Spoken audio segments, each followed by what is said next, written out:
मोहतरम सामीन और मुअज़्ज़िज़ ख़वातीन व हज़रात, बिलख़ुसूस हमारे नाज़रीन कराम, मैं इरफान आरिफ एक बार फिर लेकर हाजिर हूँ अपना ये इल्मी अदबी प्रोग्राम।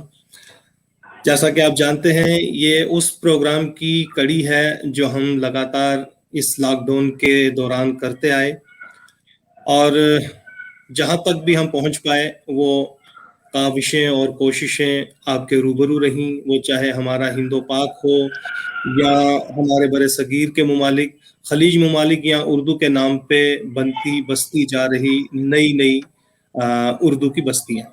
तो जो भी हमारे इल्मी अदबी शायर थे, अदीब थे, फ़नकार थे, वो हम आपके रूबरू लाते रहे और बेहतरीन इल्मी अदबी गुफ्तगू होती रही। उसी सिलसिले की कड़ी आज का ये प्रोग्राम है और ऐलान शुदा है, आपने देखा होगा, ज़रूर आप मुंतज़िर भी होंगे। जी हाँ, आज का प्रोग्राम और इस प्रोग्राम की जो मेहमान और मेज़बान हैं, दोनों का तारुफ़ मैं ज़रूर कराऊँगा। उससे पहले मैं आपको ये बताता चलूँ कि डॉक्टर मुमताज़ मुनव्वर साहिबा, जो डॉक्टर मुमताज़ मुनव्वर पीर भाई के नाम से भी जानी जाती हैं, आज हमारी मेहमान हैं। पुणे और महाराष्ट्र से इनका ताल्लुक़ है। सदर अंजुमन तरक्की उर्दू हिंद पूना से, और यकीन जानिए कि इसके अलावा बहुत सारी अंजुमनों के साथ जो इल्मी अदबी अंजुमनें हैं, तंजीमें हैं, उनके साथ जुड़ी हैं, उनकी सदारत कर रही हैं, और नायब सदर भी बहुत सारी अंजुमनों की हैं, बहुत सारी अदबी तंजीमों की हैं, और रुकनियत तो बेशुमार अंजुमनों और तंजीमों की इन्हें हासिल है। इल्मी अदबी तालीमी सफ़र के दौरान ये खूबसूरत समाजी और सकाफ़ती काम भी करती रही हैं। बहुत सारी खिदमात हैं इनकी, और इन्हीं खिदमात के एतराफ़ में इन्हें कुछ एज़ाज़ात और इनामात भी हासिल हैं। मैं बस इतना ही कहता चलूँगा कि बहुत सारी चीज़ें हैं जो वो आप अपनी कहानी बयान करेंगी, तो उनके साथ मेज़बानी के फ़राइज़ अंजाम दे रही हैं हमारी नाज़िम तहरीक बकाए उर्दू की जो हमारी ख़वातीन विंग है, उसकी नायब सदर भी हैं मोहतरमा प्रतिमा सिन्हा साहिबा। तो मैं मेहमान और मेज़बान दोनों को आपके रूबरू लाता हूँ, और यकीन जानिए कि आपको भी अच्छा लगेगा जब आप इन्हें देखेंगे। प्रतिमा सिन्हा साहिबा, आपका इस्तकबाल है, और आपके साथ साथ जी, तो मैं देख पा रहा हूँ कि हमारे जो भी ये सिलसिले हैं, जिस तरह हम एक दूसरे के साथ जुड़ पाते हैं, और हम कोशिशें यही करते हैं कि हमारे जो नाज़रीन हों, सामीन हों, उन तक हम अपना बेस्ट पहुँचा पाएँ। तो मैं आपके सुपुर्द आज की हमारी मेहमान डॉक्टर मुमताज़ मुनव्वर को करता हूँ।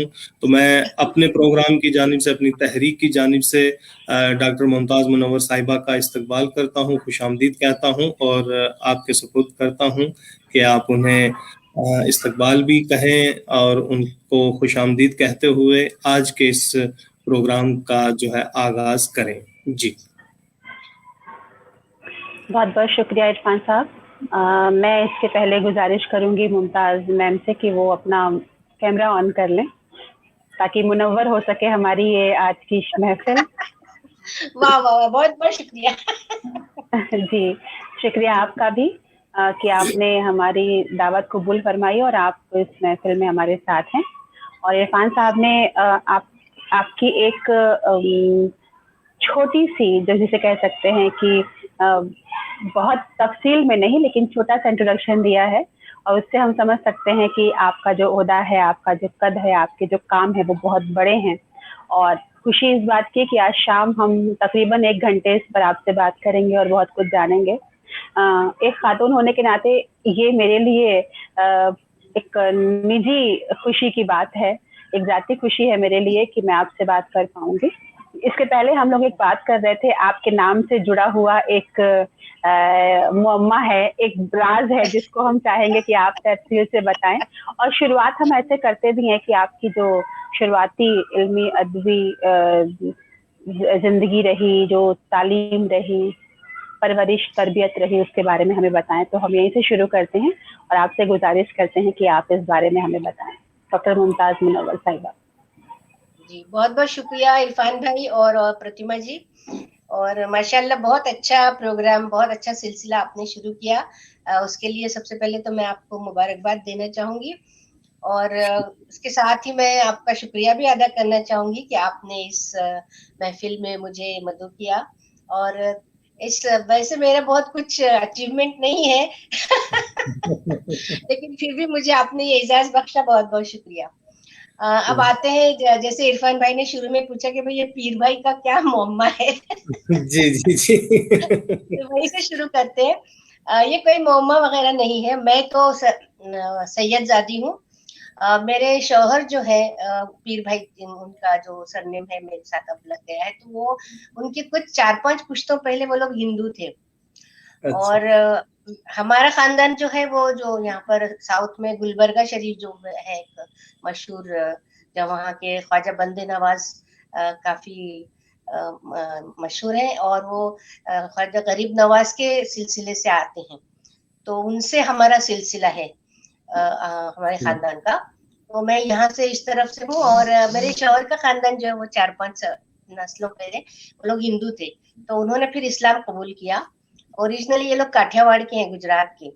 और जब उन्होंने ये इस्लाम कबूल किया तो उनके साथ जो और भी लोगों ने कबूल किया, तो उन्होंने आपस में पीर भाई, जैसे सब पीर भाई हो जाते हैं ना, एक जी एक जी। एक मुर्शद के अगर ये हो जाते हैं, शागिद हो जाते हैं, तो इस तरह से वो पीर भाई नाम था। लेकिन ये पीर भाई फैमिली जो है वो काफी इन्हें अर्ली 90s में 19 से काफी वो पारसियों के साथ रही है, जैसे टाटा वगैरह जो है वो। तो they are very very anglicised people. तो इसलिए वो पीर भाई का पीर बॉय हो गया है, जैसे पारसी लोग लिखते हैं वैसे जीजी बॉय, तो इस तरह से वो जी पीर जी। बॉय बन गया बहुत तो ये है शुक्रिया, पीर बहुत बॉय का शुक्रिया। मोहम्मद। अब बहुत ही खूबसूरत खुलासा। बहुत ही खूबसूरत जो है पस मंजर पता लग गया, इसकी बैकग्राउंड पता लग गई। लेकिन मैं आपको ये बताता चलूं कि परवेज शहरियार साहब आपका खैर मकदम कर रहे हैं, आपको सलाम दुआ से नवाज रहे हैं। आलम बनारसी साहब हैं, वालेकुम और नुसरत सलाम। अली काजी साहब हैं, डॉक्टर सैयद मुस्तफ़ा शिराजी साहब हैं, चश्मा फारूकी साहिबा हैं। तो ये सब आपको सलाम माशाल्लाह अर्ज कर रहे सबको हैं। वालेकुम सलाम और बहुत बहुत शुक्रिया।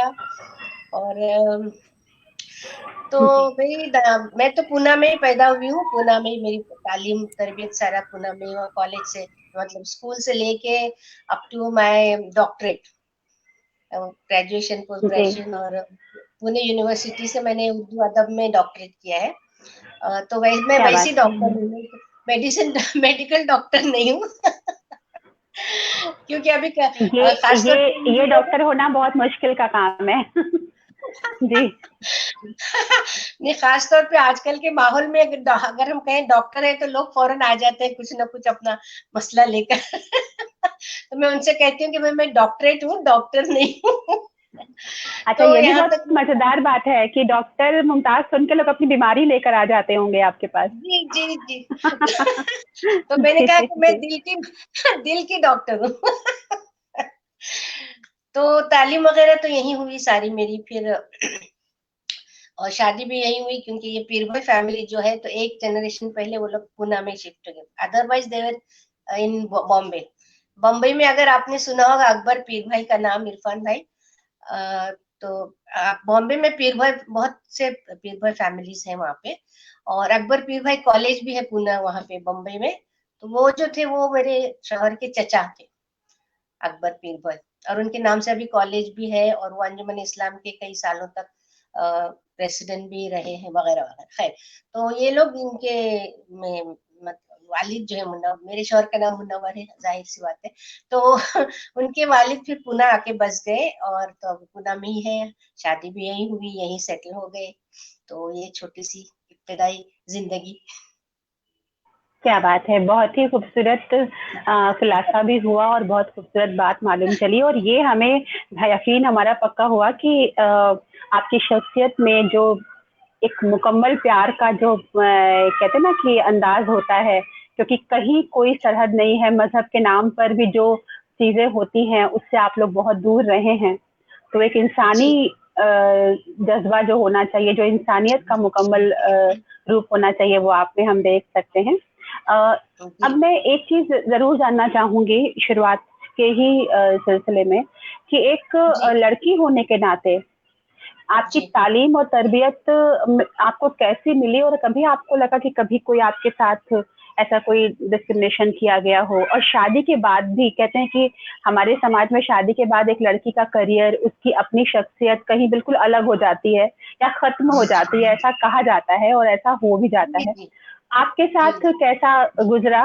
और चूंकि आप दिल की डॉक्टर थी तो इन सारे मसलों को कैसे आपने सुलझाया, और शुरू से लेके अब तक एक लड़की होने के नाते, एक खातून होने के नाते किस तरह से सफर आपका अलग रहा बाकी लोगों से? जी, आप कहाँ से बिलोंग करती है प्रतिमा जी? आप भी कश्मीर से हैं? जी, मैं बिलोंग करती हूँ उत्तर प्रदेश, बनारस से। अच्छा, ओके। हाँ, मैंने इसलिए पूछा कि उस तरफ जो है हिंदुस्तान के उस हिस्से में, महाराष्ट्र। जी बिल्कुल। मैं महाराष्ट्र से हूँ। हाँ। और वहाँ नॉर्थ में या कश्मीर की साइड में या उसी के मुकाबिल में जो पाकिस्तानी हिस्सा है, तो वहाँ पे लड़कियों की तालीम का बहुत मसला है। इन्हें लड़कियों को तालीम दिलाने का कंसेप्ट ही नहीं है।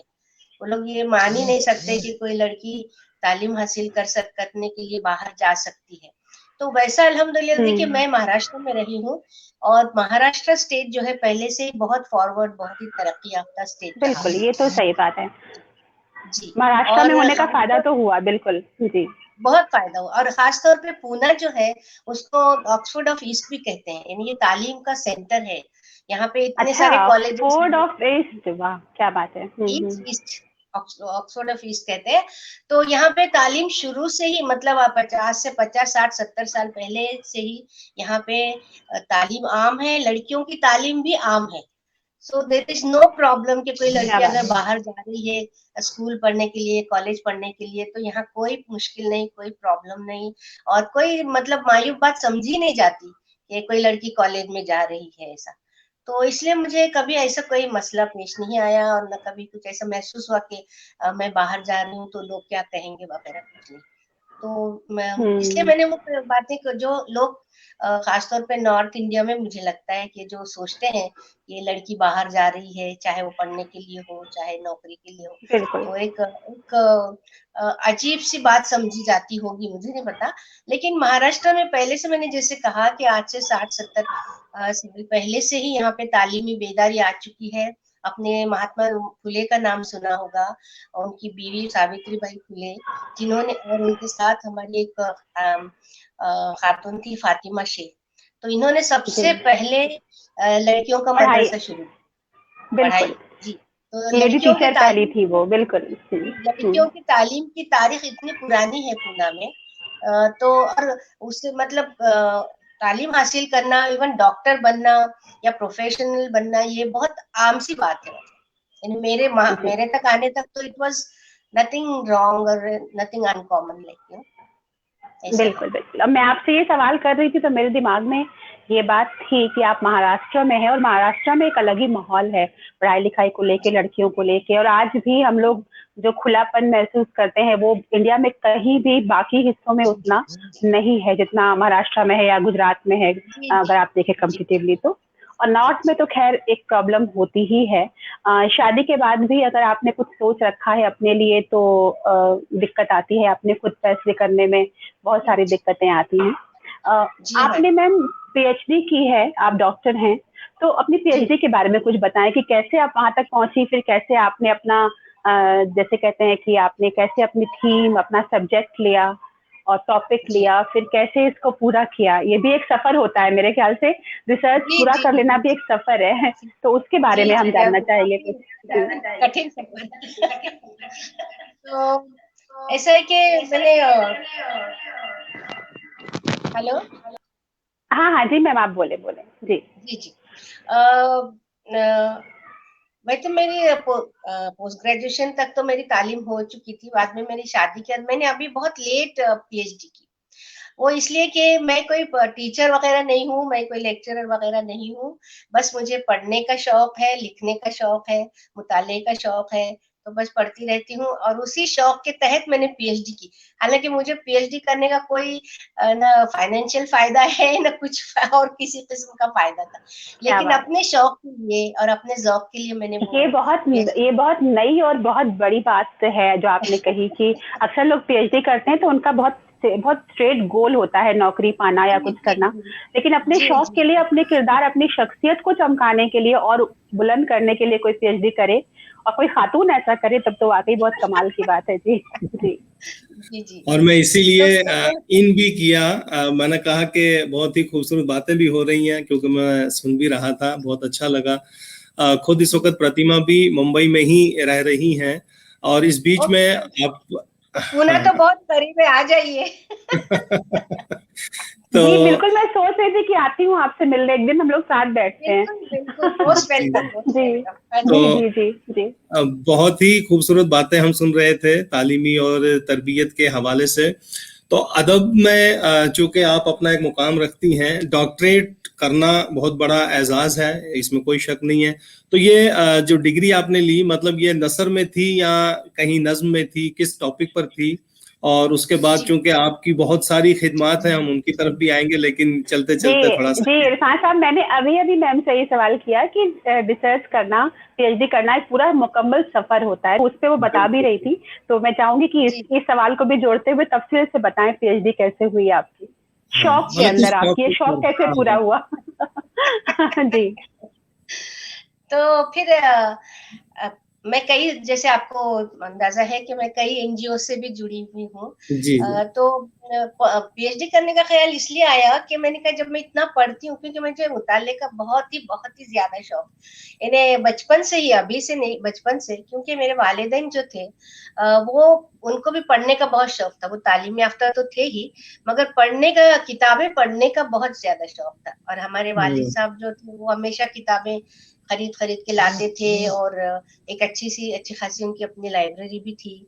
और तो जब जैसे ही हमने अलिफ बे ते सीखा और अलिफ बे अब सीखा, तो तब से बस किताब लेके बैठ जाते थे।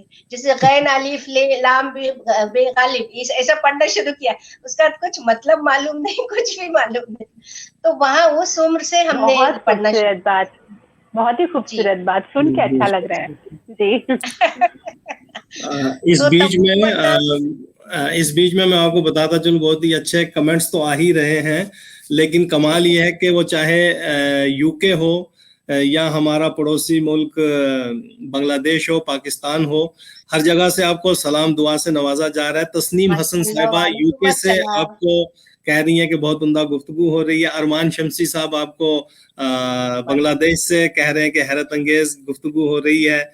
जावेद अनवर हमारे सीनियर नाइब सदर कह रहे हैं कि उम्दा गुफ्तगू हो रही है। नुसरत अली खान काजी साहब के किस मौजू पर पीएचडी हुई है वो भी जरूर बता दीजिएगा। हनीफ कमर साहब तरियाक से हैं, तो आप जानते ही होंगे, वो भी आप इस्तकबाल कर रहे हैं। रौनक जमाल साहब, सैयद खुर्शीद साहब, बहुत सारे लोग हैं जो हमारे, मैं कहूँगा कि अदब और एहतराम के साथ इस प्रोग्राम को देखते हैं और हमारी हौसला अफजाई करते हैं।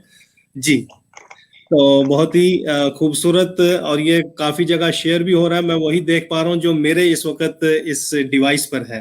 तो किस मौजू पर आपने पीएचडी किया, और उसके बाद जो है ये बातें आगे चलेंगी इंशाल्लाह। जी। तो मौजू जब मैं सिलेक्ट कर रही थी अपने पीएचडी के लिए, तो अक्सर लोग किसी पर्सनालिटी पे, जैसे गालिब इकबाल वगैरह वगैरह पे करते रहते हैं, कई लोगों ने कर भी लिया। तो जो गाइड थे मेरे पुणे यूनिवर्सिटी में, डॉक्टर अजीज अम्बेकर साहब, तो उन्होंने मुझे एक टॉपिक दिया और कहा कि आप इस पे पीएचडी कीजिए। और वो टॉपिक था इब्ने निशाती की मसनवी फूल बन। बहुत कम लोगों को ये मालूम है कि कोई एक इब्ने निशाती साहब भी थे जिन्होंने एक मसनवी लिखी है जिसका नाम फूल बन है। तो खैर मैंने भी इससे पहले कभी उनका नाम या नहीं सुना था और नहीं मैंने वो किताब पढ़ी थी। और वो है दक्कनी जबान में, दक्कनी उर्दू, मतलब वो 18वीं सेंचुरी की एक एपिक है, मसनवी है, और वो उस वक्त की दक्कनी जबान में वो लिखी गई है। तो मैंने कहा कि ये तो पढ़ना भी मुश्किल हो रहा था उसको, वैसे हमारी अभी आजकल की उर्दू है वैसी नहीं है, वो बहुत अलग है। जबान है। तो मैंने कहा कि बहुत मुश्किल है, तो उन्होंने कहा नहीं मैडम, मुझे पूरा भरोसा है कि आप इसको करेंगी पूरा। तो बहुत खूब। मैंने कहा ठीक है, फॉर्म वगैरह भी भर दिया हमने। तो जब हमने रजिस्ट्रेशन करवाया तो मुझे 2-3 लोगों ने कहा कि मैडम आपने ये टॉपिक क्यों चुना? मैंने कहा क्यों, क्या बात है? तो उन्होंने, वो यूनिवर्सिटी का जो क्लर्क होता है ना रजिस्ट्रेशन वाला, तो जी उसने जी, कहा कि मैडम ऑलरेडी 3 स्कॉलर्स ने ये टॉपिक लिया और ड्रॉप कर दिया। छोड़ दिया।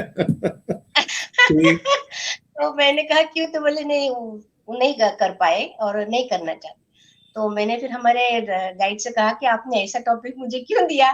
तो उन्होंने कहा नहीं मैडम, मुझे आप पे पूरा भरोसा है कि जो किसी और ने नहीं किया वो आप जरूर करेंगी।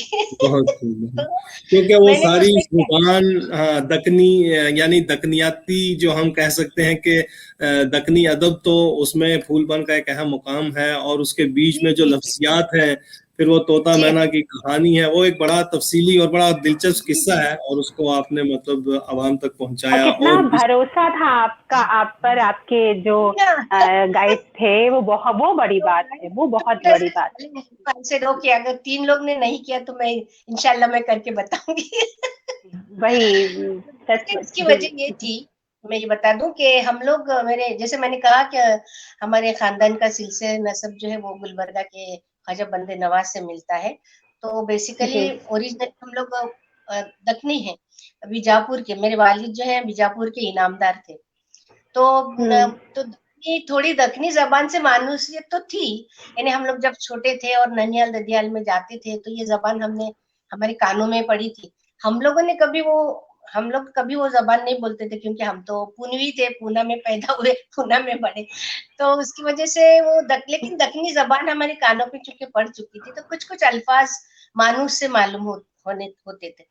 तो मैंने जब उसको पढ़ना शुरू किया तो मुझे काफी दिलचस्प लगी वो कहानियां जो उसमें उस मसनवी में है। और आहिस्ता आहिस्ता जी। पढ़ते पढ़ते खैर वो फिर वो उससे रवानी भी आ गई उस दक्कनी जबान में, और वो कहानियां भी बहुत दिलचस्प थी। तो दिलचस्प कायम रही, क्या बात है। और आखिर तक कायम रही, और पीएचडी की डिग्री मिलने तक कायम रही। तो इस बीच क्या में बात शेरो है। शायरी का जो है शौक, वो भी बरकरार रहा। जी शेरो शायरी हेलो। भी इस बीच में होती रही। जी जी जी हाँ, शेरो शायरी का ऐसा है कि जैसे मैंने कहा कि हमारे घर में इतनी किताबें होती थी, तो पढ़ना पढ़ाना तो चलता ही रहता था। तो मुझे ऐसा लगता है कि हर पढ़ने वाला कभी ना कभी लिखने वाला बन ही जाता है। जी जी, बेशक। सही बात है। बहुत अच्छा। शुरुआत वहीं से होती है, शुरुआत पढ़ने से ही जी होती है, जी बिल्कुल। जी, वन डे जी, the reader becomes the writer. और बिल्कुल एक। आपके इसी हौसले को देखते हुए लोगों ने सलाम किया है, चाहे वो रौनक जमाल साहब हो, हसन इमाम सिद्दीकी साहब हो, जी तरनाथ पुजारी हो, शेख सैफुल्लाह साहब हो, सानी इकबाल साहब हो, माशा शाहिद आलम साहब हो, डॉक्टर रियाज तौहीदी साहब हैं कश्मीर से, आपने वाह कश्मीर की वाह बात की, वाह। तो आबिदा डार साहब हैं तमाम, उसके बाद शबाना अरब साहिबा हैं, अब्दुल मजीद साहब हैं, तो बहुत ही जफर सईद साहब हैं, वो भी कह रहे हैं कि कॉन्ग्रेचुलेशन फॉर पीएचडी एंड ये सारी तमाम चीजें। सैयद कुर्शी शुक्रिया साहब हैं। शुक्रिया, तो बहुत बहुत शुक्रिया। प्रतिमा, आप अगला क्वेश्चन पूछें तो मैं बैक में ही हाँ, मेरे मेरे मेरे नहीं चाहता दिमाग कि में अगला। आपके बीच में मैं आता रहूं। नहीं, जी बिल्कुल आप आते रहिए, क्योंकि आपके आने से प्रोग्राम आगे बढ़ता है और मुझे भी हौसला मिलता है, और हमारे मेहमान भी खुश होते हैं आपको देखकर। जी, मेरे मुझे दिमाग भी में एक हौसला सवाल, मिलता है। बिल्कुल हौसला मिलता है इरफान अच्छा, साहब के आने एक से। नाम मेरे इन्हीं के साथ मिलता जुलता है, वो ये खुद बताएंगी, हसन हैदर बॉबी हैं। अच्छा। तो ये कौन है? कौन? हेलो। हसन हसन हैदर हैदर बॉबी। बॉबी। तो मैंने सोचा कहीं आपके। नहीं, मैं मुझे नहीं, ठीक है। मैं ये उनको। मेरे ये ठीक है। हमारे कोई नाज़रीन है, उनको हम आदाब नहीं, कह मैंने देते हैं। सोचा शायद, हाँ, घर जी से जी, होंगे। आदाब। जी, तो मेरे दिमाग में एक सवाल ये उठ रहा था मुमताज मैम, आपने पीएचडी जी की। पीएचडी किसी भी इंसान के लिए बहुत बड़ा मकाम होता है, और हम, जैसा मैंने पहले कहा, कि टारगेट होता है कि पीएचडी हो जाए तो या तो नौकरी में तरक्की मिले, या कहीं अच्छी जगह नौकरी, कोई ओहदा मिले। जी आपने जी कहा कि जी, आपने ये शौक में किया था, मोहब्बत में किया था, इश्क में किया था। जब बिल्कुल आपके बिल्कुल। हाथ में पीएचडी की डिग्री आई, उस दिन आपने क्या महसूस किया? उसके बाद आपकी ज़िंदगी कुछ बदली? आपकी प्लानिंग कुछ बदली? आपने कुछ इरादे कुछ बदले? या आपने कौन-सा रास्ता इख्तियार किया जब पीएचडी की डिग्री आपको मिल गई? नहीं, जैसे मैंने बताया कि ये पीएचडी की डिग्री से मुझे कुछ किसी भी तरह का कोई फ़ायदा नहीं था। जैसे लेक्चर वगैरह अगर करते हैं पीएचडी तो उनको तरक्की मिलती है या इंक्रीज़ इन सैलरी होता है, जो भी है। आपने लेकिन फ़ायदा लेने का सोचा भी नहीं? नहीं, मैंने जैसे कहा कि ये तो प्योर लव था, pure love for Urdu literature. तो क्या बात इसके है! लिए मैंने कभी उसका सोचा भी नहीं और उसका कुछ फ़ायदा उठाने का सवाल ही नहीं पैदा होता। और नहीं, एक मैं अच्छी बताती हूँ, मुझे लगता है मुमताज़ मैम कि इन बातों से 2-3 चीज़ें निकल के आई। एक तो ये कि जब हम सच्ची मोहब्बत में होते हैं तो हम फ़ायदा नहीं सोच रहे होते हैं, हम सिर्फ़ मोहब्बत एग्ज़ैक्टली, कर रहे होते हैं। और एग्ज़ैक्टली, दूसरा ये कि एग्ज़ैक्टली। आपने कहा, लेकिन आपने कहा कि कोई फ़ायदा नहीं हुआ, तो इसमें एक बात ये भी निकली कि जब आप सच्ची मोहब्बत में होते हैं तो आप फ़ायदा सोच नहीं रहे होते हैं, लेकिन फ़ायदा आपको होता है अपने आप, वो ऊपर से रूहानी कुछ आता है आपके लिए।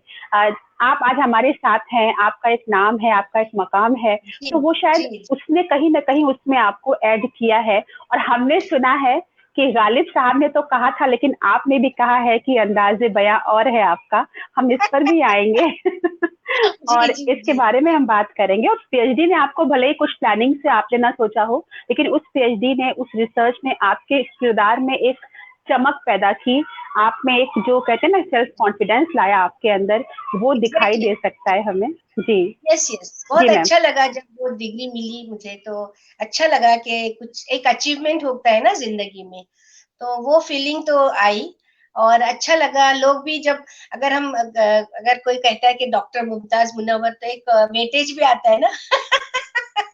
क्या तो बात ये है! फ़ायदा हो बिल्कुल, सकता है। बिल्कुल। वही मैं कह रही हूँ, हर फ़ायदा सोच कर नहीं होता, कभी-कभी बिना सोचे भी बहुत बिन माँगे मोती मिलते हैं आपको। और बिल्कुल, जब आप बिल्कुल। सच्चे मन से कुछ कर रहे होते हैं तो ऐसा ही होता है। तो जी। मैं अब वहीं पे आ रही हूँ, आपकी शेरो-शायरी की शुरुआत आपने कहा किताबों से हुई, पढ़ने से हुई, आपके वालिद साहब ने आपको जो तरबियत दी उससे हुई। फिर आपने पहला क्या लिखा? पहली जो एक पहला मिसरा होता है, पहली नज़्म होती है, पहली ग़ज़ल जो भी होता है वो याद रहता है हमेशा। उस पर लोगों ने आपको किस तरह से कुछ कहा, फीडबैक दिया? फिर आपकी किताबों का सिलसिला, मैं इस बारे में जानना चाहती हूँ। जी। अ, जैसे मैंने कहा कि मैं तो पढ़ती तो थी बचपन से ही, जैसे अलिफ बे से शुरू किया तब से पढ़ने लगी। स्कूल में थे या कॉलेज में थे तो ऐसे ही कुछ तुकबंदी करते थे, अभी भी तुकबंदी ही कर रहे हैं, लेकिन तो कुछ ना कुछ ऐसे लिखते रहते थे उटपटांग से अशआर और एक दूसरे को बस अपने फ्रेंड सर्कल में सुनाते थे और हंसते थे, एक दूसरे का मजाक उड़ाते थे, दैट्स ऑल। तो उसके बाद मैंने सीरियसली कभी शायरी की नहीं। ऐसे ही काफ़ी बीच में गैप रहा क्योंकि क्या हुआ कि मैं जैसे मेरा ग्रेजुएशन खत्म हुआ तो मैं मुझे जॉब मिली। तो फिर मैं जॉब करने लगी और वो जॉब ऐसी थी कि वहाँ उर्दू का और उर्दू अदब और उर्दू लिटरेचर से कोई सरोकार नहीं था गवर्नमेंट ऑफिस में। आप जानती हैं कि वहाँ पे सिर्फ अंग्रेजी चलती है और चूँकि महाराष्ट्र में हूँ तो मराठी। तो इस तरह थोड़े थोड़े वक़्त के लिए मेरा उर्दू से जैसे ताल्लुक टूट गया था। और लेकिन एक फ़ायदा ये हुआ उसमें कि जब मैं ऑफिस में थी तो वहाँ पे उर्दू के अलावा हिंदी, मराठी और अंग्रेज़ी किताबें बहुत थी वहाँ पे, लाइब्रेरी थी अच्छी खासी ऑफिस की। तो हिंदी, मराठी और अंग्रेज़ी लिटरेचर मैंने खूब पढ़ा वहाँ पर। और फिर उसके बाद जब मेरी शादी हुई और तो उस वक़्त भी मैं ऐसे कुछ-कुछ लिखती थी, कुछ नज़्में, कुछ ये ऐसा इस तरह के बट नॉट वेरी सीरियसली जैसे मैंने संजीदगी से सोचा नहीं था कि मैं शायरी करूँगी या मेरे ख़्याल से ये चीज़ें अपने आप हो जाती हैं, जैसे मोहब्बत अपने आप हो जाती है, वैसे ही शायरी भी हो जाती बहुत है। खूबसूरत। बिल्कुल सही बात है, बिना प्लानिंग के ही होता है ये सब। जी, जी। इंसान सोच हुँ। समझ के प्लानिंग करके मोहब्बत जैसे नहीं करता वैसे ही शायरी भी हो जाती है। बिल्कुल सही बात। और फिर एक तो बार हो लेकिन जाती है तो फिर वो हो ही जाती है हमेशा के लिए। बस फिर वो छुट्टी नहीं है मुँह से काफ़ी लगी हुई। मैं भी बस यही बोलने जा रही थी। जी। तो फिर मैं लिखने लगी तो और फिर ऐसे ही छोटी-छोटी नशिस्तों में भी पढ़ने लगी। तो लोगों को काफ़ी हुँ। पसंद आया। ये मुझे पहले लगा पता नहीं ये ना शुरू में जो घबराहट होती है या झिझक होती है एक किस्म की, हालांकि मैं वैसे काफी सोशल एक्टिविटीज में और कल्चरल एक्टिविटीज में हमेशा से मैं बहुत एक्टिव रही हूँ। लेकिन शायरी के मामले में मैं जरा पीछे रहती थी, लेकिन लोगों ने फिर जब सुना मेरी शायरी और पसंद किया, फिर उसको बहुत हौसला दिया। और सबसे ज्यादा मेरे शौहर ने मुझे बहुत एनकरेज किया, मुनव्वर ने। क्या बात, क्या बात। उनका बहुत सपोर्ट है, बहुत ही ज्यादा सपोर्ट और बहुत ही ज्यादा एनकरेजमेंट रहने की वजह से फिर जाहिर सी बात है, खासतौर पे हमारे यहाँ जो शादीशुदा खवातीन होती है उनके लिए तो ये बहुत बड़ा सपोर्ट होता है, जिसके बगैर हम कुछ भी नहीं कर सकते। तो फिर वो मैं पढ़ने लगी थी, मुशायरों में जाने लगी, पूरे ऑल इंडिया लेवल पे, अब इंटरनेशनल लेवल पे मुशायरे पढ़ने लगी। फिर जाहिर सी बात है, मुशायरे में पढ़ते हैं तो फिर लिखना भी पड़ता है। तो लिखते लिखते फिर काफी मेरे पास मजमुआ हो गया, तो फिर किताब भी छाप दी। और किताब का उन्वान भी वहीं से लिया जो शेर है गालिब का, कि है और भी दुनिया में सुखनवर बहुत अच्छे, कहते हैं कि मुमताज का अंदाज़े बयां और। क्या बात है।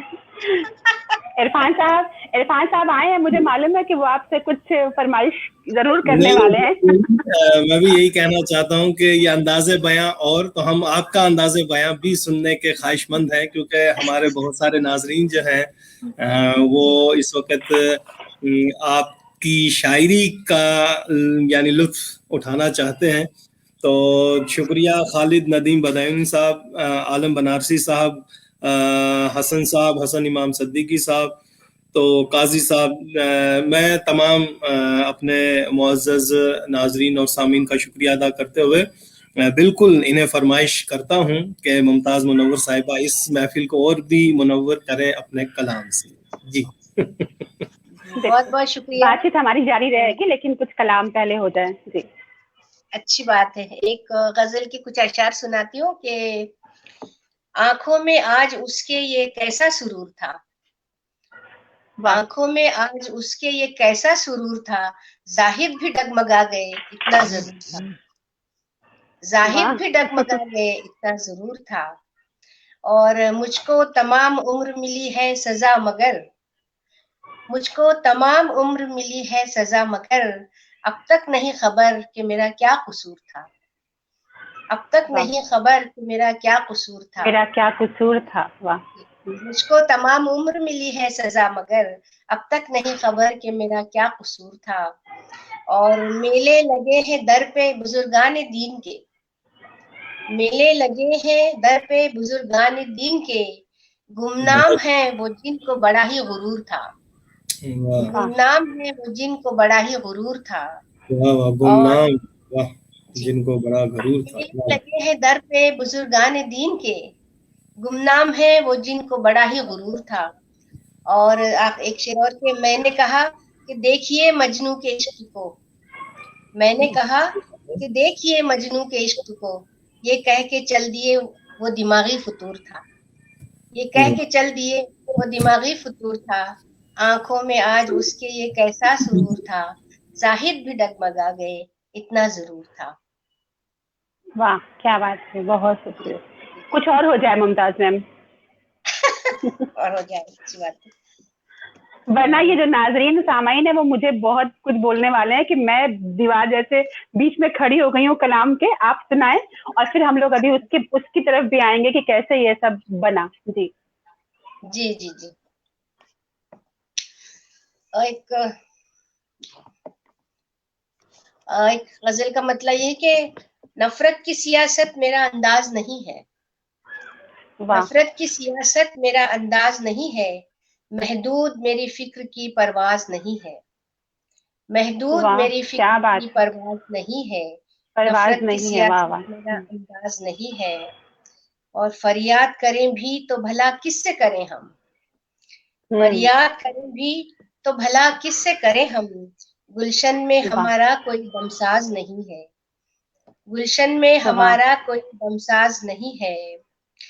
और वो और थे जो खेल गए जान पे अपनी, वो और थे जो खेल गए जान पर अपनी, अब देश पे मिट जाए वो जाबाज नहीं है, अब देश पे मिट जाए वो जाबाज नहीं है।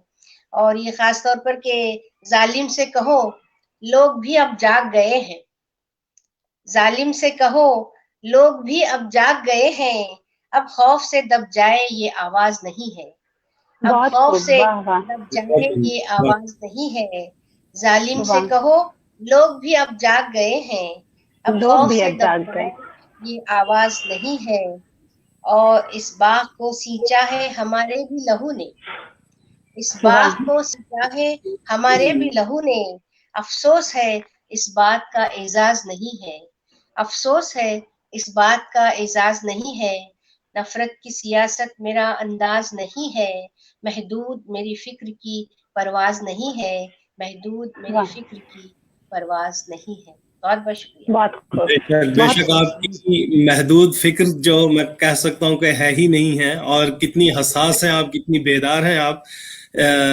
प्रतिमा, मैं आपको बताऊं कि जितने भी हमारे इस मुल्क में या बैरून मुमालिक की अगर हम बात करें, कहीं भी अगर कुछ हादसा हो जाए, कुछ किसी के साथ जुल्म ज्यादती हो जाए, ना इंसाफी हो जाए, तो इनका कलम जरूर उठता है। मैंने वो जब इनके सुनाई दिया वाकई में। बेशक, तो वैसे भी कहते हैं कि शायर बहुत हसास होता है, तो शायरात में से, हिंदुस्तान की शायरात में से मैंने देखा है कि ये बहुत हसास है, हर मौजू पे ये कलमबंद करती हैं शेर। तो अभी मैं, यानी चाहे वो बेटी बचाओ बेटी पढ़ाओ की बात हो या जो भी फितने फसाद हुए हैं, तो मैं चाहूंगा कि कुछ ऐसा कलाम आपने रूहानी कलाम इरफान भी। साहब, मुझे लगता है कि आपने ही मुझे बताया था कि मैम ने नज्म भी लिखी हैं और बेशक उनकी जी बेशक, नज्म भी बहुत खास रही है, तो हम वो भी सुनना चाहेंगे। रूहानी कलाम आपके कुछ ऐसी नज्में जो रूहानियत की बातें करती हैं। जी। अच्छा, जैसे अभी इरफान भाई ने बताया कि आजकल के हालात जो भी हैं, तो उसके एक मैंने नज्म लिखी थी कि लहू की पुकार। जी, नज्म का उन्वान है लहू की पुकार। लहू की पुकार। बेगुनाहों जी, और मासूमों के कातिल घूम रहे थे आजाद, बेगुनाहों और वाह मासूमों के कातिल घूम रहे थे आजाद, और मजलूम लाचार और बेबस खा रहे थे दर दर की ठोकरें इंसाफ की खातिर। बेगुनाहों और मासूमों के कातिल घूम रहे थे आजाद, और मजलूम लाचार और बेबस खा रहे थे दर दर की ठोकरें इंसाफ की खातिर। दिन ब दिन मायूसी जी। का अंधेरा बढ़ता ही जा रहा था, दिन ब दिन हम्म। मायूसी का अंधेरा बढ़ता ही जा रहा था, और उम्मीद की किरण मध्यम होती जा रही थी। दिन ब दिन मायूसी का अंधेरा बढ़ता ही जा रहा था, और उम्मीद की किरण मध्यम होती जा रही थी। इंसाफ की राहें नजर आने लगी मजदूर, इंसाफ की राहें नजर आने लगी मजदूर, तभी मजलूमों की आहें और आस्तीन के लहू की पुकार बादलों को हटाकर पहुंच गई फलक पर। इंसाफ हम्म। की राहें नजर आने लगी मजदूर, तभी मजलूमों की आहें और आस्तीन के लहू की पुकार बादलों को हटाकर पहुंच गई फलक पर। दहला दिया जमीन और आसमान को, झिंझोड़ दिए जहन, अता कर दी समाअत और बसारत उनको जो थे बैठे मसनद इंसाफ पर। तभी मजलूमों की वाह आहें और आस्तीन के लहू की पुकार बादलों को हटाकर पहुंच गई फलक पर। दहला दिया जमीन और आसमान को, झिंझोड़ दिए जहन, अता कर दी समाअत और बसारत उनको जो थे बैठे मसनद इंसाफ पर, ताकि वो सुन सके मजलूमों की आह बका। वाह। अता कर दी समाअत और बसारत उनको जो थे बैठे मसनद इंसाफ पर, ताकि वो सुन सकें मजलूमों की आहो बका और देख सकें उनकी हालत जार। मजबूर कर दिया उनके हाथों को कि लिख दे फैसला, मजबूर कर दिया उनके हाथों को कि लिख दे फैसला मजलूमों के हक में, और पहुंचा दे सफ़ाक को जालिम साहिब इख्तिदार को उनके कैफरे किरदार तक। मजबूर कर दिया उनके हाथों को कि लिख दे फैसला मजलूमों के हक में, और पहुंचा दे सफ़ा को जालिम साहिब इख्तिदार को उनके कैफरे किरदार तक, उनके कैफरे किरदार तक। शुक्रिया। बहुत खूब, बहुत खूब। और जैसा कि इरफान साहब अभी कह रहे थे कि एक शायर हसास होता है और एक अगर खातून है तब उसको तो हमेशा से हर दर्द से जुड़ जाने की उसके अंदर सलाहियत होती है। तो बहुत ही खूबसूरत तरीके से आपने आज के हालात और आसपास जो कुछ चलता है उसको कलमबंद किया है। मैं आपसे ये जानना चाहती हूँ मुमताज मैम कि जब भी आप लिखती हैं तो आपके सामने कहते हैं ना कि आप जब कोई भी शायर या कोई अदीब लिखने बैठता है तो उसके दिमाग में बहुत सारी चीजें होती हैं, उसकी एक अपनी एक जी अलग दुनिया बन जाती है। और आप एक जी जी खातून हैं, आपके जो अपने फराइज हैं जी घर के, बिल्कुल। दुनिया के, वो एक अलग हैं। और जी लिखते वक्त एक अलग ही दुनिया होती है, एक अलग किरदार होता है। इन दोनों के बीच में आपने कभी कोई लड़ाई हुई? आपने कैसे बैलेंस किया अपनी दुनिया को, दिल की दुनिया को और बाहर की दुनिया को? लिखने को जी कैसे मैनेज किया? क्योंकि एक बहुत बड़ा सवाल होता है, ये अदब से जुड़ा सवाल बहुत नहीं है सीधा, लेकिन एक खातून की जिंदगी से जुड़ा हुआ सवाल है कि कैसे आपने बैलेंस किया अपने लिखने को और अपने आसपास की दुनिया को? जी, इसका जवाब सिर्फ मैं ये दे सकती हूँ कि जैसे कहते हैं ना कि जो जितना मसरूफ होता है उतना उसके पास वक्त होता है हर चीज के लिए। तो इसलिए हर एक चीज के लिए वक्त निकल जाता है। इतना है कि आपको टाइम मैनेजमेंट अच्छी तरह से करना चाहिए।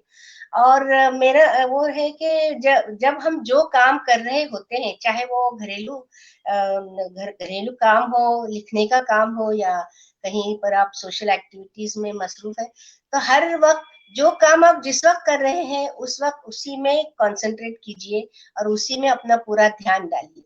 ये नहीं कि आप लिखने बैठे हैं और सोच रहे हैं कि अभी मुझे मीटिंग में जाना है, या मीटिंग में बैठे तो सोच रहे हैं कि अभी मेरे फला चीज है। तो इस तरह से क्या होता है कि ज़हन जो है हमारा परागंदा हो जाता है और फिर हम किसी भी चीज पर कंसंट्रेट नहीं कर सकते। तो जिस वक्त जो भी काम हो, लिखना हो या किसी से मिलना हो या मीटिंग में जाना हो या सोशलाइज करना हो, तो उस वक्त उसी काम को कीजिए पूरे तन मन धन से। ये मेरा अपना जाती तजुर्बा मैं ये बता रही बहुत अच्छा एक मास्टर टिप है, गुरु मंत्र है ये बेशक, कि आप जहाँ हैं, जिस वक्त जिस काम में हैं 100% उस काम को दीजिए, तो हर हूँ। काम अच्छा एग्जैक्टली। होता है। आप जिस बिल्कुल आधे मन से कोई भी चीज पूरी नहीं हो सकती। एक बिल्कुल सवाल बिल्कुल। मेरा आपसे और है, सवाल नहीं है, एक मेरे अंदर की एक जिज्ञासा है कि जब आपने कहा शुरुआत में आपने किताबें पढ़ना शुरू की और तब जब आपको ठीक से लिखना और पढ़ना और बोलना भी जिस उम्र में नहीं आया था, आपके हाथ में किताबें आ जी चुकी थी। जी जी जी। आपकी पसंदीदा किताब, आपके पसंदीदा शायर, आपके पसंदीदा अदीब कौन से रहे और उनसे कितना मुतासिर रही आप या आपकी कलम? ये हम जानना जी चाहते हैं। जी। तो जब हमने पढ़ना शुरू किया, जैसे मैंने कहा कि अलिफ बे सीखा, तो बस अलिफ बे आप से वहां से पढ़ना शुरू किया। फिर पढ़ते पढ़ते और भी किताबें पढ़ने लगे। तो उस वक्त हमारे घर में मोहम्मद हुसैन आजाद की लिखी हुई किताब जो है आब हयात, वो किताब वहां पे मौजूद थी, तो वो हमने पढ़ना शुरू किया, जिसमें हिंदुस्तान के उस वक्त के शायरों की अ, बातें उसमें लिखी हुई थी। तो वो पढ़ते रहते थे। समझ में तो कुछ भी नहीं आता था, मगर पढ़ते रहते थे अपना। तो इस तरह से शायरी का मुझे लगता है कि शायद बीज वहीं से शुरू बोया गया होगा और वो शायरी का फिर आगे ये हुआ। तो उसमें मुझे गालिब का वो था। और भी बहुत से थे, मतलब मोमिन थे हम, और मीर वगैरह जो भी थे उस वक्त के ज़ौक़। लेकिन गालिब ने मुझे बहुत मुतासिर किया। और उसके बाद फिर अल्लामा इकबाल, ये दो मेरे बहुत पसंदीदा शायर हैं। दोनों में अगर आप क्या पूछेंगी बात! पहला कौन नंबर कौन है, तो अल्लामा इकबाल पहला नंबर है। अच्छा, और अरे उनकी भी वाह! मैंने काफी जी, और उनका भी मैंने काफी कलाम पढ़ा, और उससे उसका मेरे शख्सियत पे भी बहुत अच्छा असर पड़ा, इकबाल के कलाम का। जी। और शायद मुझे लगता है कि वहीं से मुझे जो इंस्पिरेशन है लोगों की खिदमत करना, खिदमत खल्क का जो जज्बा पैदा हुआ, जो हाँ, या लोगों के लिए अच्छा अच्छा करना, वो मुझे लगता है वहीं से मुझे मिला होगा। और इसके साथ बेशक, ही मेरे बेशक। वालिदैन को 100% क्रेडिट इसलिए है कि मेरे वालिदैन भी इसी ज़हनियत के थे, और हमेशा दूसरों के लिए कुछ न कुछ करते रहना सोचते थे, और हमसे भी करवाते थे छोटे बच्चों के। जैसे कोई आ गया तो चलो उनको पानी पिलाओ, उनके पास जाओ, बैठो, उनसे बात करो, इस तरह के ना जो है। तो मुझे लगता है वो एक तरबियत का हिस्सा होता है कि बच्चे को बेशक। ये होता है कि मतलब कोई भी मतलब जैसे अभी कोई मांगने के लिए आ गया तो उसके साथ भी वो कहते थे जाओ बैठो, उससे पूछो उसकी क्या जरूरत है, वो कहाँ से आया है, क्यों है, इस तरह का। तो इसकी वजह से क्या हुआ कि हमें हमारे जहन में या हमारे दिल में छोटा बड़ा या अमीर गरीब भी इस तरह के जो तफर्रके होते हैं वो हमारे जहन में कभी आया ही नहीं। ना हम किसी को छोटा समझते हैं ना बड़ा समझते हैं, हम समझते हैं कि सब अल्लाह के बंदे हैं बस। क्या बात है, बहुत ही खूबसूरत। और ये शुरुआती जो तरबियत मिलती है किसी इंसान को, उसके बाद ही उसकी सोच और उसके ख्यालात, उसका किरदार इस तरह से बनता है। तो बेशक ये बहुत ही खुशनसीबी की बात रही होगी आपके लिए कि किताबें थी एक तरफ गालिब और अल्लामा इकबाल थे, एक तरफ वालिदैन थे जो आपको सही तरफ ले जा रहे थे। एक चीज मैं जानना चाहती हूँ, हम लोग प्रोग्राम करते हैं बकाए उर्दू, हमारा ये प्रोग्राम है। आप महाराष्ट्र में हैं और अभी मैं भी महाराष्ट्र में आ चुकी हूँ, तो जब आप अपनी जबान के अलावा दूसरी जबान सीखने की कोशिश करते हैं और जरूरत होती है आपको, आपका अपना क्या रहा है जाती तजुर्बा? क्योंकि आपने भी इंग्लिश की बात की, हिंदी की बात की, मराठी की बात की, तो इन सारी लैंग्वेजेस को आपने किस तरह से सीखा, स्पेशली मराठी को? और अगर सीखा तो कितनी आपको लगता है कि जहां हम रहें आसपास और अधिक से अधिक जुबान सीख पाएं, और उनके बीच में उर्दू का क्या माहौल आपको महाराष्ट्र में मिला, आपको क्या लगा? जी, जैसे मैंने बताया कि ऑफिस में काम करने की वजह से हिंदी, मराठी और अंग्रेजी अदब से मेरा ताल्लुक है। और उसके अलावा मेरे वालिद सरकारी ऑफिसर थे, तो हम लोग सरकारी क्वार्टर्स में रहते थे। तो जाहिर सी बात है, सरकारी क्वार्टर्स एक कॉस्मोपॉलिटन दुनिया होती है ना, वहाँ पे हर किस्म के लोग होते हैं, हर जबान बोलने वाले, हर मजहब को मानने वाले, इस तरह से। तो हमने बचपन से वही माहौल देखा है और हमें कभी वो नहीं हुआ कि ये हिंदू है या ये क्रिश्चियन है या ये और किसी जात का है। ये बस पूरा कॉलोनी जो है एक फैमिली की तरह रहती है, खासतौर पे जो ये गवर्नमेंट क्वार्टर्स की कॉलोनीज होती है वहां पर। तो इस तरह से हमको हर जबान सीखने का, बोलने का मौका मिला। इस तरह इसीलिए मेरी मराठी भी माशाल्लाह बहुत अच्छी है। मुझे मराठी साहित्य सम्मेलनों में भी बुलाया जाता है और क्या अंग्रेजी बात तो है। खैर क्या बात है, बहुत पढ़ अच्छा। लिख जी जी जी। जी। तो इस तरह से चारों जबानें साथ साथ चलती रहती हैं मेरे साथ। और तो इसमें मुझे कोई वो नहीं लगता कि ये, और मुझे एक फ्लेयर फॉर लैंग्वेज बोलते हैं ना, तो ऐसे मुझे जबानें सीखने का बहुत शौक है। हर किस्म की जबानें, थोड़ी मैं गुजराती भी ले लेती हूँ, थोड़ा बंगला भी बोल लेती हूँ। लेकिन ये तो ये बहुत ही मराठी खूबसूरत बात है।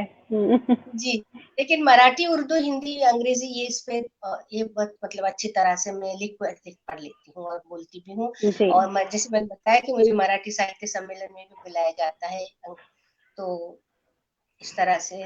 बिल्कुल।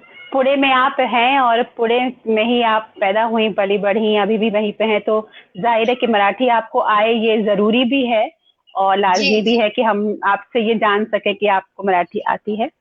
इरफान साहब हमारे बीच हैं अभी, आ गए हैं प्रोग्राम में, फिर इन हैं और ज़रूर उनके पास कुछ नई बात होगी या कोई चीज़ होगी जो वो शेयर करना चाहते हैं। जी। मैं इसलिए कि जब बहुत सारे सलाम आ जाते हैं तो मुझे लगता है कि ये भी हम पे एक फर्ज हो जाता है कि आप तक पहुंचा दिए जाए। वो चाहे मुजाहिद अंसारी साहब हैं, नुसरत अली खान काजी साहब के साथ चश्मा फारूकी साहिबा, हमीदुल्लाह खान साहब, प्रोफेसर हमीदुल्लाह खान साहब हैं, असगर शमीम साहब हैं, मशकूर साजिद साहब हैं, शाहताज खान हैं, अब्दुल गनी साहब हैं, मिर्जा अब्दुल कयूम नदवी साहब हैं, अजय मालविया साहब हैं जो देख रहे हैं और कह रहे हैं कि बहुत उम्दा शायरी भी आपने की, वाह। और इसी के साथ आलम बनारसी, अब हमीदुल्लाह नाइक साहब हैं, पेशे से तो ये चाहे पुलिस में हैं, लेकिन देखिए कि जुल्म से कहो कि लोग अभी जाग रहे हैं। तो इस तरह के यानी आपके कलाम को भी सराहा गया है। जालिम से कहो लोग अभी जाग रहे हैं। लोग अब भाग गए हैं। तो प्रोफेसर सलीम मोहिउद्दीन साहब हैं, असमत आरा साहिबा हैं, बहुत सारे लोग जो हमारे साथ जुड़े हैं और इस प्रोग्राम को खूबसूरत बनाने में हमारा मैं कहूँगा कि ताउन कर रहे हैं, हमें हौसला बख्श रहे हैं। बहुत बहुत शुक्रिया। तो कलाम चूंकि जाहिर सी बात है, शायर का हर कलाम बहुत मयारी और बहुत अच्छा भी होता है। मराठी की बात हुई और मराठी में आपको उर्दू और फारसी के अल्फाज भी मिलते हुए कहीं दिखाई दिए होंगे, ये नुसरत अली खान काजी बहुत साहब। सारे, बहुत सारे, जी जी बहुत सारे। और खास तौर पे मैंने जैसे कहा कि मैंने दक्कनी अदब पे वो किया है, तो दक्कनी अदब में भी मराठी के और तेलुगु के अल्फाज इतने हैं कि आपको अंदाजा नहीं लगा सकते। और मराठी में खास तौर पे मैं बताती हूँ कि बहुत से पर्शियन के, फारसी के हम अल्फाज जानना चाहेंगे मुमताज मैम, ऐसे कुछ अल्फाज के बारे में हम जानना चाहेंगे बेशक। जैसे हम पेश करना, तो मराठी में भी वही कहते, मी पेश करते। या दस्तावेज जिसको हम कहते हैं, तो वो भी वही कहते हैं, दस्तावेज। या जैसे अच्छा, रुजू करना, तो मराठी में भी रुजू होने ऐसा लफ्ज है। तो ऐसे काफी अल्फाज हैं। मेरे ख्याल से कुछ 4-5 हजार अल्फाज हैं जो मराठी में है, उर्दू और फारसी में। 4-5 हजार, वाह क्या बात है। जी जी जी ये तो बहुत सारे हैं। बहुत ही खूबसूरत बात है, क्योंकि यही चीजें जो है तहकीक में काम आती हैं। और ये आप बिल्कुल कहूँगा कि हम शुक्रगुजार हैं कि इस तरह की बातें हमें सुनने को मिली, और आपने अल्फाज की अदायगी भी करके बता दी। बहुत ही अच्छा लगा। दक्कनी अदब की बात आपने की, तो जाहिर सी बात है उसी दक्कनी अदब, जहां हम कह सकते हैं कि दक्कनी अदब एक मुश्तरका तहजीब की अलामत या अक्कासी करता हुआ हमें नजर आता है। इब्ने निशाती की बात आपने की, फूलबन की बात की।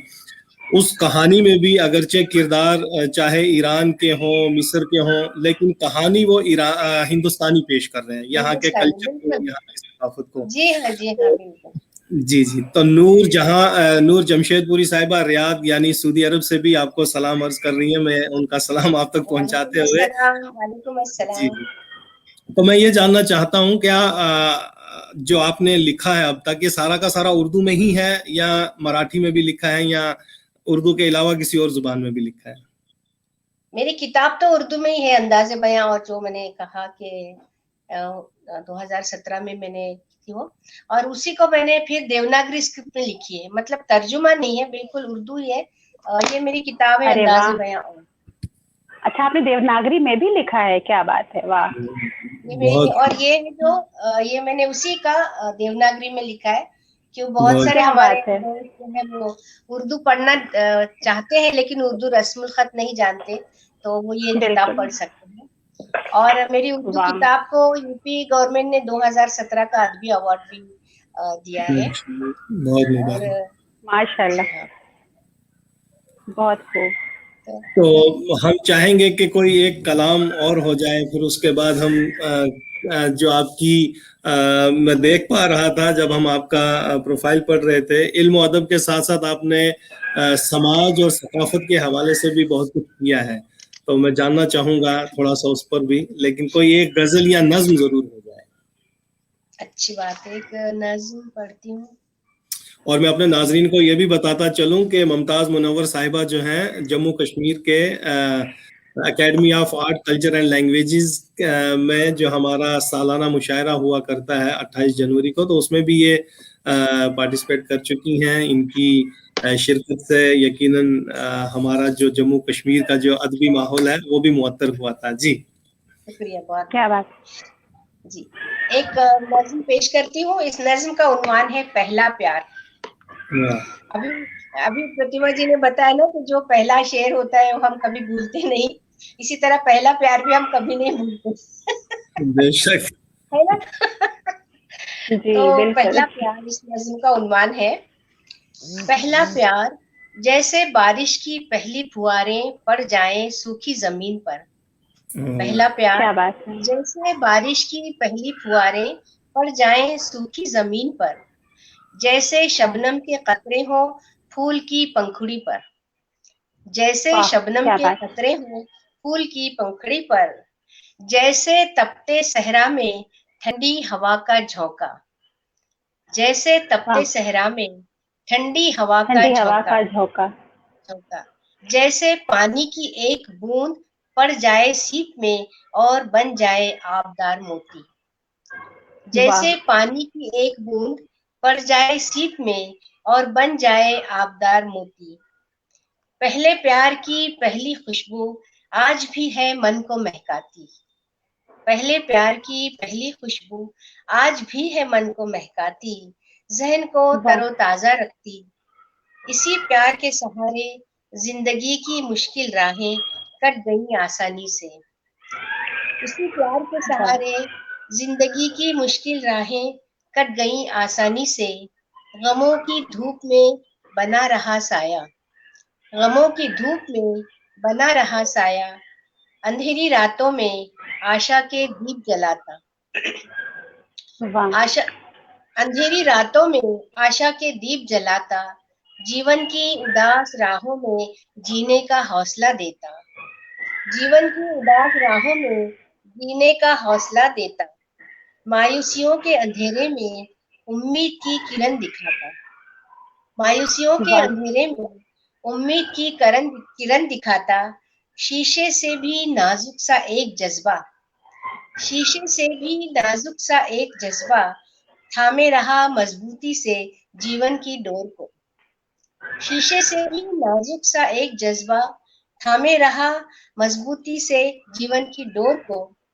नहीं भूल पाए हम आज भी, नहीं भूल पाए हम आज भी, जो नक्श है दिल पर हमेशा हमेशा के लिए, जो नक्श है दिल पर हमेशा हमेशा के लिए।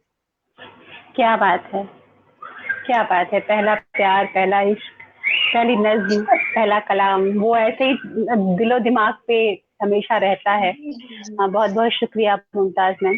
और अब जो इरफान साहब ने कहा था, जिस पर इशारा किया था, आपने ये अदबी काम के अलावा जो समाजी काम किए हैं, आप तमाम तंजीमों से जुड़ी रही हैं, आपने बहुत कुछ किया है अपने आसपास की माहौल के लिए। उस पे हम एक नजर डालना चाहेंगे, थोड़ी रोशनी डालें आप इस पर। मैंने जैसे कहा कि खिदमत खल्क का जज्बा तो पहले से ही था, बचपन से ही हमको सिखाया गया था कि दूसरों के दर्द को महसूस करना चाहिए और उनकी तकलीफ जहां तक हो सके कम करने की कोशिश करनी चाहिए। तो इसी जज्बे के तहत जब हम स्कूल स्कूल में तो इतना नहीं, क्योंकि स्कूल में तो बहुत स्ट्रिक्ट डिसिप्लिन होता है, तो वहां हम कुछ नहीं कर पाते। घर से स्कूल, स्कूल से घर के अलावा तो कहीं जाने की इजाजत ही नहीं थी। गर्ल्स स्कूल में पढ़ते थे। लेकिन कॉलेज में आने के बाद इस तरफ ज्यादा एक्टिव हुई। छोटे छोटे जो भी अंजुमनें होती थी कॉलेज की या मुकामी तौर पर जो भी छोटी छोटी अंजुमनें होती थी उससे जुड़ती रही। और जो भी होता, जो भी काम हम कर सकते थे उस उम्र के लिहाज से या उस वक्त के हालात के लिहाज से, तो हम वो करते ही गए। इसी तरह बाद में फिर कई एनजीओ से मैं जुड़ी हूँ, जैसे लायंस क्लब है, रोटरी क्लब है, इनरविल क्लब है, सोराप्टमिस्ट इंटरनेशनल क्लब है। इस तरह के कई कई है, मतलब अभी मेरे पास उस पे फहरिस्त भी नहीं है इसकी। तो ऐसे बहुत सी अंजुमनों से मैं जुड़ती रही। कहीं की मैं प्रेसिडेंट रह चुकी हूँ, कहीं की अब भी हूँ। जैसे अंजुमन तरक्की उर्दू की मैं अभी सदर हूँ फिलहाल। हमारी एक मुस्लिम और वुमेन ऑर्गेनाइजेशन है बज़्म ख़वातीन, उसकी भी मैं सदर हूँ। और इस तरह के बहुत से अंजुमने, बहुत से NGOs, not only Muslim but even non Muslim, like जिसे ये रोटरी वगैरह तो कॉस्मोपॉलिटन अंजुमनी होती है ना, और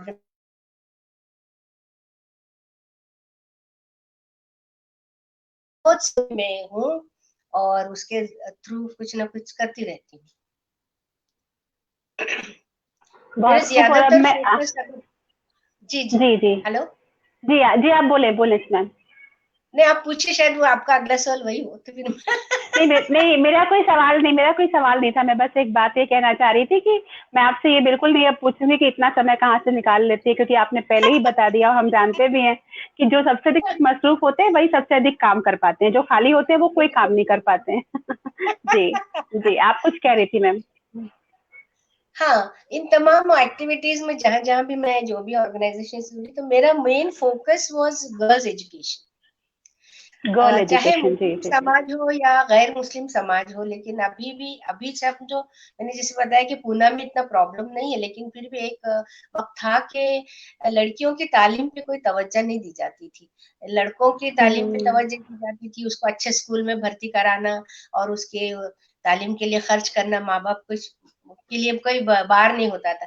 लेकिन लड़कियों को स्कूल में भेजना या लड़कियों को अच्छे स्कूल में डालना, उनकी तालीम पे कुछ खर्च करना, माँ बाप समझते थे कि वेस्ट ऑफ मनी है।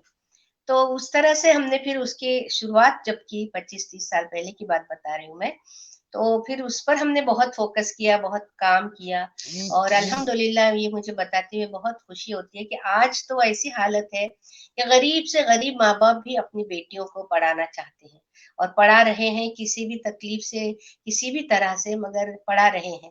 यानी लड़कियों को पढ़ाना कितना अहम है, ये उनकी बात उनकी समझ में आ गई। और खास तौर पे माएँ यही कहती हैं कि हम तो सॉरी, कि हम तो बर्तन धो-धो के अपनी हमने ज़िंदगी बिताई, मगर मैं नहीं चाहती कि मेरी बेटी यही काम करे।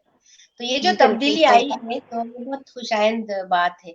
और तो ये मुझे अच्छा लगता है कि जो हमने इतना मेहनत की और इतना वक़्त लगाया उसके लिए, तो कुछ उसका फल अभी बिल्कुल। नज़र आ रहा है।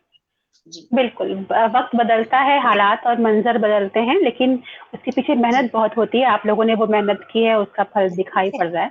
तो अब हमारी जी, बातचीत का समय भी, अब वक़्त जो है वो ख़त्म होने को है, और हम एक एक जो पैगाम लेते हैं वो मैं आपकी तरफ आऊँगी। लेकिन इससे पहले मैं इरफ़ान साहब को वापस बुला रही हूँ प्रोग्राम में, कि अगर मुझसे कुछ छूटा हो या कुछ ऐसी चीज़ जो मुझे ऐड करनी चाहिए, तो वो आज आ जाएँ बैक स्टेज से वो हमारे सामने। और जी, जी नहीं, इरफान साहब। मैं सुन भी पा रहा हूँ और माशाल्लाह देख भी रहा हूँ। बहुत ही खूबसूरत इल्मी अदबी गुफ्तगू हो रही है, और जो कुछ बयान हो भी चुका है वो भी बड़ा कीमती सरमाया है हमारे लिए। मुमताज़ साहिबा हमारे बीच बनी रहीं। मैं तो ये कहूँगा कि कभी-कभी दूसरे इंसान से पूछ लेना चाहिए कि एक ज़हन होता है कि यार आज मैंने ये सुनाना है, ये कहना है, और शायद हम वहाँ तक ना पहुँच पाए हों। तो अगर मुमताज़ साहिबा आपने कोई ऐसा नुक्ता या कोई ऐसी बात या कुछ ऐसा कोई वाक़ा शेयर करना था, तो जो हम शायद आप तक ना पहुँच पाए हों, तो वो ऐसा कोई नुक्ता अगर हो। नहीं, प्रतिमा जी ने काफ़ी सवालात पूछ लिए। जी, जी, जी। आपकी अदालत में। कुछ नहीं, ये बहुत ही खूबसूरत सी मोहब्बत भरी महफिल थी मुमताज मैम। और हाँ, ये जी, इरफान साहब ने बिल्कुल सही कहा कि कभी कभी हम अपने एक्साइटमेंट में अपने तरीके से ही बोलते जाते हैं, और सामने वाले के पास अगर कुछ ऐसी बात हो जहां तक हम नहीं पहुंच पाए गलती से, या फिर 1 घंटे के समय में हम बहुत कुछ न समेट पाए हों, तो वो आप जरूर जी, कहें। और आखिर में ये पैगाम जो इरफान साहब से मैं कहूंगी कि वो पूछें, वो बहुत जी, तरीके से इस जी। बात को पूछ पाते हैं अपने वो। हम अपने हर जी, मेहमान से हाँ, हम अपने हर मेहमान से ये सवाल ज़रूर पूछते रहे हैं, और आपसे भी ये इसी उम्मीद, इसी तवक्को से पूछेंगे, क्योंकि जो हमारे नाज़रीन होते हैं, जो हमारे स्कॉलर्स होते हैं, कहीं न कहीं उनके लिए ये सवाल बड़ा अहमियत रखता है कि चाहे हिंदो-पाक हो या उर्दू की जहाँ भी बस्तियाँ हैं, उर्दू का जी, मुस्तकबिल मद्देनज़र रखते हुए हम इसके साथ क्या कुछ नया कर गुजरें कि हमारी नस्लें जो हैं उर्दू के साथ वाबस्ता रहें, जुड़ें, और लिखने पढ़ने में कोई ऐब ना समझें। ये एक तहज़ीब थी, तहज़ीब है, और तहज़ीब बन के रहे। ये एक ऐसी ज़ुबान बिल्कुल, है। बिल्कुल, जी, तो बिल्कुल। मैं आपके बयान से इस प्रोग्राम को ख़त्म करना चाहूँगा कि आप उर्दू ज़ुबान को गंगा जमनी तहज़ीब की अलामत हम कहते हैं। आप कैसा जी, पा रही हैं? ये बयान हमारे स्कॉलर के लिए। जी। बहुत-बहुत शुक्रिया। और मैं बहुत पुरुम्मीद हूँ, और मैं कभी ये नहीं सोचती कि उर्दू मर रही है। उर्दू कभी नहीं मरेगी। उर्दू बहुत बहुत सख्त जान ज़बान है। वो हमेशा वो ज़िंदा रही है अब तक, और आगे भी ज़िंदा रहेगी इंशाअल्लाह। तो इसका सवाल ही पैदा नहीं होता कि उर्दू मर रही है या उर्दू को कोई प्रॉब्लम है। बल्कि अभी मैं देखती हूँ कि कई नॉन उर्दू लोग, सॉरी, नॉन जी, उर्दू लोग जो उर्दू नहीं जानते, चाहे वो मुस्लिम हो, गैर मुस्लिम हो, तो वो आजकल उर्दू शायरी में और उर्दू अदब में इतनी दिलचस्पी ले रहे हैं कि मैं आपको बता नहीं सकती। कई बे ऑर्गेनाइजेशंस, कई रोटरी क्लब्स मुझे बुलाते हैं, और वो सुनना चाहते हैं उर्दू अदब के बारे में, उर्दू शायरों के बारे में, उर्दू शायरी के बारे में। तो ये एक अच्छी बात है कि उर्दू अदब कहीं-कहीं, कहाँ से कहाँ पहुँच रहा है। लोग उसमें दिलचस्पी ले रहे हैं। सिर्फ़ एक बात का मुझे वो है, मतलब दुःख हो रहा है, या उसके बारे में मैं फ़िक्रमंद हूँ, रस्मुल ख़त के बारे में। क्योंकि उर्दू तो बहुत लोग लिख रहे हैं रोमन में या देवनागरी में, लेकिन रस्मुल खत को हमें बचाने के लिए बहुत कुछ करना होगा। उर्दू जबान अपने आप रहेगी, उसको बचाने की जरूरत नहीं, वो अपने आप बचेगी और अपने आप फलती फूलती रहेगी। लेकिन कहीं ऐसा ना हो कि ये उर्दू बिल्कुल सही रोमन बात और है। देवनागरी में लिखते लिखते इसके रस्मुल खत को कोई नुकसान हो। बस यही बात है, उर्दू ये जबान को बहुत कोई धोखा नहीं, बहुत उसकी ही सही हिफाजत बात करना कही है। हमारे लिए बहुत मैं बहुत जरूरी है। जी, इरफान साहब इस प्रोग्राम को खत्म करने के लिए अब वाइंड अप करें, इससे पहले मैं एक बात जरूर जोड़ूंगी। मुमताज मैम, मैं आपसे बिल्कुल इत्तेफाक रखती हूँ और मुझे इसी बात का बहुत फख्र है कि तहरीक बकाए उर्दू से जुड़ने के साथ ही मैंने जो आपने कहा कि उर्दू को लिखना पढ़ना आना चाहिए, मैंने वो जी सीखा। और आप जैसे मास्टर्स तो खैर, आप और इरफान साहब तो उर्दू के उस्ताद हैं, लेकिन मुझे भी क्लास 4 या 5 के बच्चे के बराबर उर्दू लिखनी पढ़नी आ गई है और मैं इसको बहुत अपने लिए बड़ी माशाल्लाह बात मानती हूँ। माशाल्लाह क्योंकि मेरा माशाल्लाह, मेरा मुबारक हो। मीडियम इंग्लिश और हिंदी था, तो मेरे लिए एक पूरी मैच्योर एज में आने के बाद उर्दू को फिर अलिफ से सीखना, लेकिन मैंने सीखा जी और मुझे फख्र है और मैं जानती हूँ कि इसको लिखने और पढ़ने का जो एक लुत्फ होता है और जो खुशी होती है वो अलग बिल्कुल हुई होती है। तो बिल्कुल बिल्कुल। जरूर बहुत सीखना चाहिए अगर आप इस मोहब्बत करते हैं तो। खूब, जी बहुत खूब। जी जी मैं मुमताज मैम जाते जाते आपसे ये भी जानना चाहूंगा, क्योंकि हमारे नाजरीन में नूर जमशेदपुरी साहिबा हैं, वो कह रही है कि मार्च को 14 मार्च को गालबन बज़्म मुहावरा के खवातीन का जो मुशायरा हुआ था उसमें शायद आप थी। शायद हाँ हो। तो ये कह रही है कि तब आपका कैमरा ऑफ था, तो आज हमें ये सआदत नसीब हुई कि हमने आपको देख भी लिया। जी जी जी हाँ, बिल्कुल सही। असल में उस दिन मुझे बहुत बुखार था और जी तो मैं पूरा शॉल वॉल लपेट के बैठी थी, इसलिए मैंने अपना वीडियो ऑफ कर दिया था। मैंने माजरत भी कर ली थी, जी मैं जी। मेरा वीडियो तो ऑफ रख रही हूँ। ये कह रहे हैं कि जी तहरीक बकाए उर्दू की टीम का बहुत बहुत शुक्रिया, और जवाब नहीं कि वो हीरे तलाश करके हमारे रूबरू करते हैं। बहुत बहुत शुक्रिया नूर नवाजी। जमशेदपुरी साहब, और शुक्रिया नुसरत अली खान काजी साहब के आप हमारे साथ पूरे बने रहे। और इनका ये कहना कि जो आपने आखिरी सवाल का जो जवाब दिया है, तो ये भी बहुत खूबसूरती से इन्होंने उसको सराहा है कि यकीनन हम उर्दू जुबान को तभी तक जो है बरकरार रख भी पाएंगे जब तक हम उसके रस्मुल खत को भी जो है पढ़ेंगे और जानेंगे। बहुत ही खूबसूरती से ये जो मैं कहूँगा कि गुफ्तगू हुई है। शुरू दक्कनी अदब से बात हुई थी, तो दक्कनी अदब का ही एक लुत्फी साहब का शेर मेरे सामने है, इसलिए पढ़ूंगा कि खिलवत में सजन के मैं मोम की बत्ती हूँ, यक पाँव पे खड़ी हूँ, जलने परत पति हूँ। तो इस अंदाज के अल्फाज आपने अपनी तहकीक के दौरान पढ़े होंगे, और मुझे भी बहुत अच्छा लगा। और इससे पहले कि वही है कि हम जुदा हों, प्रतिमा सिन्हा साहिबा आप बताएं कुछ। एक जस्ट जरा सा बताती हूँ, जैसे अभी आपने एक शेर पढ़ा तो उसमें है ना कि जलने परत खड़ी हूँ, कुछ ऐसा पढ़ा ना? नहीं, सही पढ़ा आपने। तो वही देखिए, परत जो है वो मराठी लफ्ज है, पर्यंत, तो पर्यंत यानी तब तक। क्या बात है, क्या बात तो है। ऐसे अल्फाज है जलने दखनी तक में। खड़ी हूँ, जलने तक खड़ी हूँ, क्या बात है, वाह वाह, क्या बात है। तो और इस बात से मुझे सिर्फ इतना ही कहना है, जो हमारे नाज़रीन सामीन कह रहे हैं वो मैं भी कहूंगी कि मेरी ओर से शुक्रिया तहरीक का कि मुझे मौका मिलता है जब मैं इस तरह की गुफ्तगू का एक हिस्सा बनती हूँ, और सीखने का और एक फख्र करने का कि मैं एक बहुत ही खूबसूरत ज़बान से जुड़ी हुई हूँ, सीखने की कोशिश कर रही हूँ।